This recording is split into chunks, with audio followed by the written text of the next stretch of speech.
had planes crash into Alpha 4 of the World Trade Center, transmit a second alarm, and start relocating companies into the area. 10-4, Battalion 1. Battalion 1 is also sending the whole consignment on this box to that area, okay?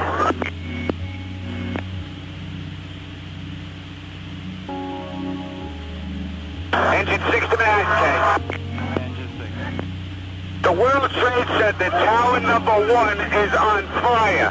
The whole outside of the building, there was just a huge explosion. 10-4, all companies stand by at this time.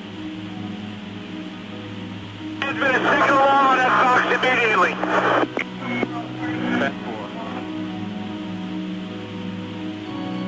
10-4. Engine 1 on to Manhattan. Engine 1-0.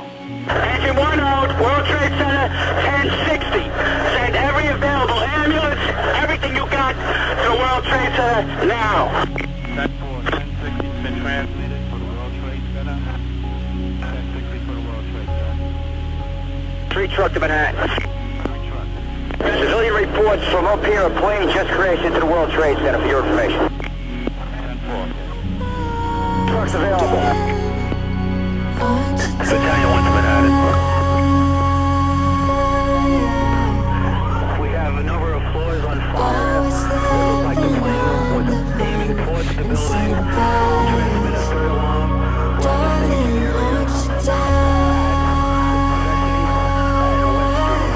Have the third alarm assignment go into that area. Second alarm assignment report to the building, okay? Can we give it up? Give it up.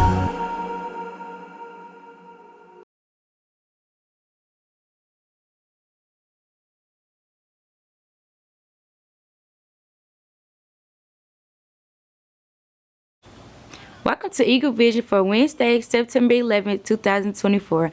I'm Zion, and today's top story highlights 9/11 and one of the most tragic attacks in American history. Last year, Bree sat down with Coach Ireland to get a sense of why America found itself in the middle of a terror war all those years ago. What led up to the 9/11 attacks? So, in the late 70s, early 80s, after Iran fell and Ayatollah Khomeini took over Iran, you had this rise of terrorist groups, right? Terrorist groups, the PLO, all these different groups. And they started attacking American places, mainly because we supported Israel, because Jimmy Carter helped broker a peace deal between Israel and Egypt, but also mainly because of the U.S. need for oil in that part of the world. And there was sort of this rise of anti-American establishment, okay? In the 1980s, we support a group of freedom fighters, in Afghanistan. We give them weapons, money to help defeat the Soviet Union. So, and that became the Soviet Union's version of Vietnam. But anyway, when the Soviet Union left Afghanistan, there was a power vacuum. That power vacuum is filled by a guy by the name of Osama bin Laden. That gives birth to the Taliban. And we sort of were in this tenuous relationship with, this growing terrorism, international terrorism. And then in the early to mid 90s, he started attacking American places. He started attacking the embassy in Kenya. He attacked the USS Cole in the late 90s. And we knew something was coming. And but we didn't know where it was coming. You had a rivalry of sorts between the CIA and the FBI. The CIA grows out of World War II, but they don't really, there's nothing in the rule book that says that they got to talk to each other. So this is growing sort of like, you don't need to know what I know, and you don't need to know what I know. And we started getting hints around early 2000. There's a lot of guys over here taking flying lessons. There's a lot of guys over here who's been on, these things, and it slipped and it started slipping through the cracks. And we knew it was coming. We just didn't know where. And so 9/11 was planned. It was a 20-year plan. He planned it for 20 years, bin Laden did. Ever since he helped, got rid of the Soviets in Afghanistan. How did 9/11 change our country? Oh man. Okay, well, you know how when you watch news today, how the bottom, this is a small thing, but you know how across the bottom of the news stations, that started because of 9/11. There was so much information coming out that we had to put across the bottom of the screen what was going on. Before 9/11, you could walk with your family to the gate at the Memphis International Airport. Nah, those days are gone. Just small things like that. But I can remember it was several days before an airplane flew again. It was several days before anybody felt safe. A lot of TV stations, and TV stations that you don't think would be impacted. Comedy Central, MTV. I can remember the Food Network not airing anything for 3 days. College football did not play that weekend. Neither did the NFL. And that had not happened since JFK was assassinated in '63 in Dallas. And so it's just small things like that we take for granted that was impacted by 9/11. Homeland Security. They made it harder to get a driver's license. They made it harder to get on an airplane. They used box cutters that day, something smaller. And so even the smallest thing when you went to fly was taken away from you. Your shampoo, you couldn't have liquid, because then the next thing was, guy had liquid in his shoe, right? He was gonna light his shoe on fire. Do you remember that? So then they changed that. And so the analogy that I give my students is, they hit us with a direction of, okay, it used to be hostages, or we're gonna hold these planes hostage. Now it's, let's take some airplanes and turn them into a bomb. So they took 3 flights that had a lot of gas in them, flying from the East Coast to West Coast. And they just, there you go. Why do terrorists hate the U.S.? Ever since the 1950s, there was a guy who was a very well-liked leader in Iran, okay?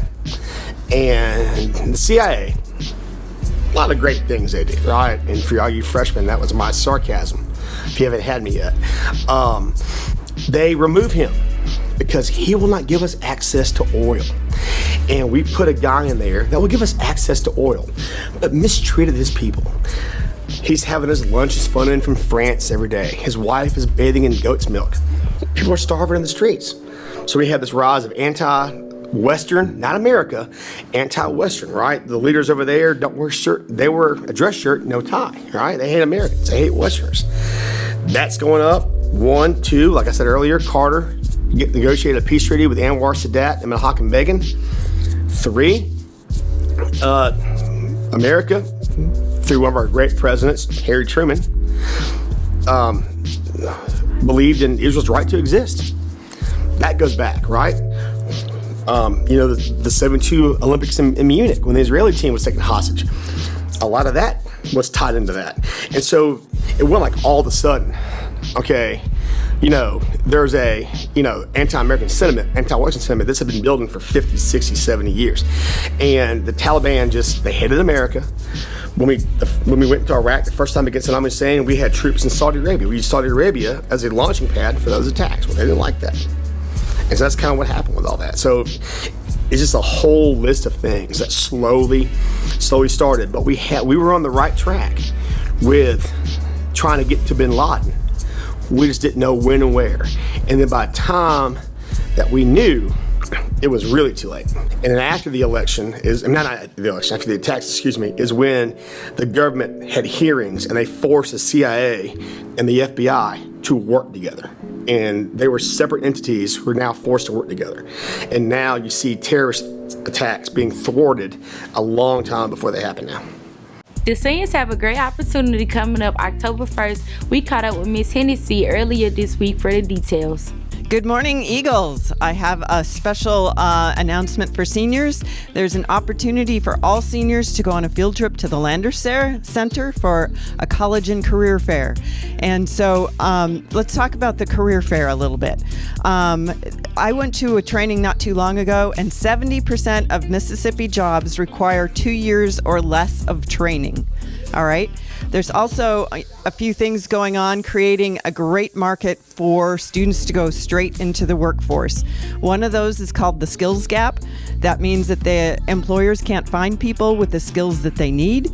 Therefore, a lot of them will hire high school graduates and then do on-the-job training where you can get promoted and earn more wages as you get more training. All right. There's also an employee shortage. As the baby boomers are retiring, there's just not quite enough bodies to put into the workforce. So that creates a climate that's excellent for students to get jobs right out of high school. You have to be willing to work. You have to be willing to show up when you're supposed to, stay off drugs, and communicate if there's a problem. So if your car breaks down on the way to work, you need to call somebody and let them know you're going to be late. All right? Those are all factors for your success, so you can have a job straight out of high school. All right. A lot of the businesses that will be at the College and Career Fair do hire high school graduates. So be sure and ask for those opportunities for advancement. So those are key words for figuring out if they have an on-the-job training program or not. All right. College bound folks, let's talk about you. So there's some things, all those businesses also hire college grads. So if you're interested in human resources, accounting, being a lawyer, an engineer, all those kinds of things, you can also talk to the businesses about jobs when you're done with college. In some cases, they might even have avenues to help you pay for college. So check into that. So another statistic, college-bound people, 1/3 of you are going to graduate from college that go to college. So there's some key things that I want you to think about before you go to college. One of those is know what career your major can lead to, all right? So for example, please do not major in biology. All right, that does not lead directly to a job. If you tie biology with something else, maybe wildlife management, maybe biochemistry, those all lead to jobs. But be sure that whatever major you have also leads to a job. If you're going to go to get a master's or a doctorate, make sure that bachelor's degree also gets you a job and not just into the next program. That way it gives you more options in life. And that is always a possibility to make sure that bachelor's actually could lead to a job also. All right. Know how competitive it is to get into your program. All right. Whether it's med school or maybe it's the licensed practical nurse program. Last year, there was a program that had over 200 applicants for 30 spots for the licensed practical nurse program. So there's lots of jobs in the medical field besides nursing and doctors, and I'm happy to go over those different positions if you're interested in the medical field. Is there a rubric? So, for example, I know the dental hygienist program at Northeast has a rubric. So that's just a sheet of paper that says how they decide who gets into the program, because that's another one that's pretty competitive to get into.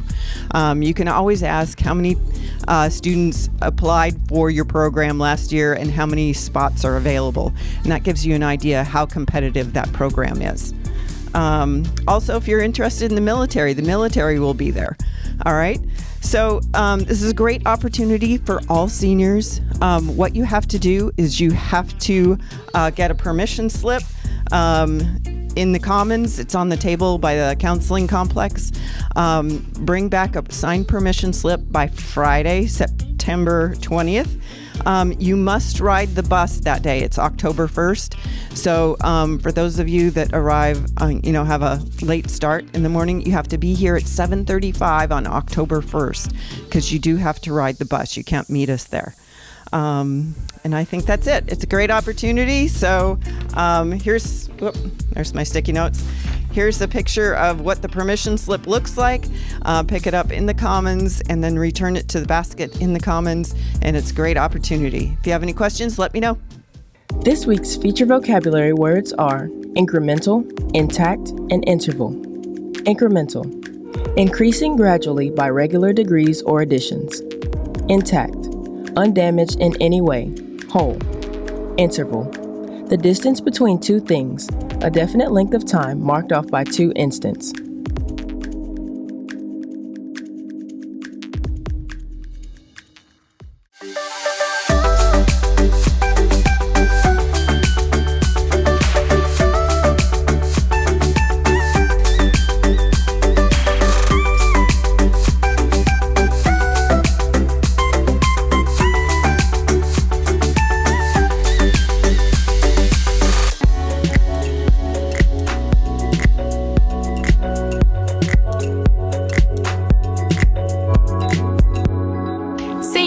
We'll have a parent meeting next Tuesday, September 17th at 6 p.m. in the cafeteria. This meeting will discuss graduation and caps and gowns. Students who are interested in joining Mu Alpha Theta, the membership application and fees are due by September 20th. You can turn in your application or get details about the club from Mr. Smitherman in room B16. The 9th grade pre-ACT will be Tuesday, September 17th. Be sure to use the QR code strolling on the billboard after the show to sign up for workshops ahead of the 17th. Deadline to sign up is today. Seniors, the senior breakfast will be November 15th. In order to attend the senior breakfast, you must purchase the senior fee. You can purchase your fee from Miss Smith or Miss Patsburg. That's it for today's episode. Here at Horn Lake, we are better students, always growing and expecting more. Stay tuned for your lunch menus and athletic schedules. We'll see you here tomorrow. Have a fantastic day.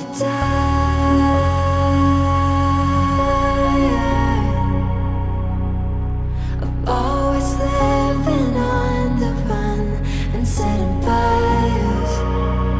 Darling, aren't you tired?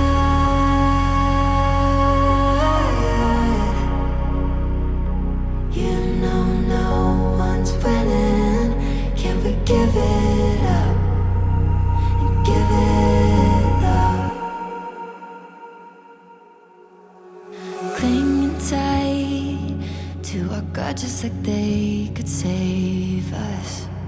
When these walls we build so high, oh why we keep falling for ages. Always trying to reach for something, but all we ever find is nothing. Over and over and over again. Isn't it time we forgive and forget? I'm standing with this white flag.